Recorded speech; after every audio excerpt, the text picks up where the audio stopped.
Speaking of documentaries, man, my next one is going to be real quick. I did watch this documentary. Right now it's on HBO Max if you want to see it. It looks like it did have a small theatrical run in April 21st of this year, but it's called Little Richard, I Am Everything.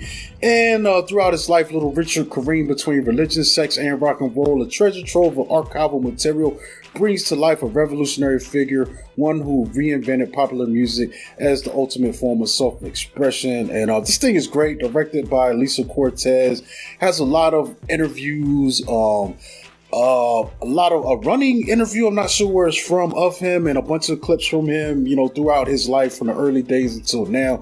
And it's really interesting, man, really in depth. I put it on, I couldn't turn it off, eye-opening. And the thing about it that's crazy, says I am everything in the title, and he was, man. Like music today as it is, you don't get to that point without Little Richard, man. And there's an interesting thing where he's getting an award at a ceremony, and all of his dudes are in the crowd, and he's just calling them out, and they're just looking at him, and they can't say nothing because they know.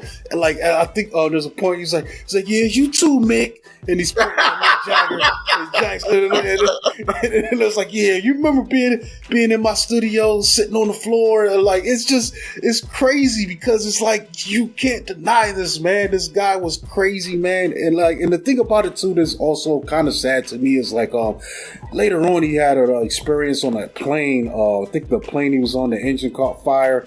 And so he said it was like a religious experience. He saw angels, grab the wings or something like that and take him down. And then he switched over and got really into God.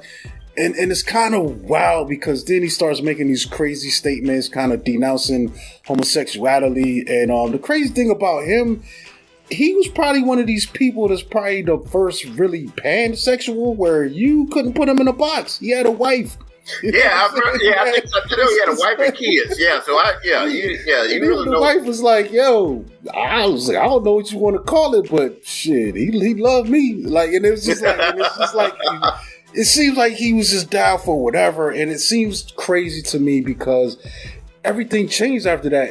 As far as just his demeanor, it's like becoming more religious. It took away the essence of who he was, man. At least in my opinion, watching this thing, and it's kind of sad that switch turned on him and he became like that. Some people are still resentful of him because of that. Because like I said, he came out making some statements when he could have just been like, do what you do, but this is what I'm going to do. And he could have kept that out. But for some reason, man, he had to come out and make these statements and condemn some, people's lifestyles. And I think that just really just tarnished, but at the same time, the stuff is out there. You can't deny what this guy has done, the impact that he had, the blueprint that he laid out for the world in music, man. You see anyone out here today, the Michael Jacksons, the Taylor Swifts, the Beyoncés, even what's the dudes now? I can't remember you know what I'm saying?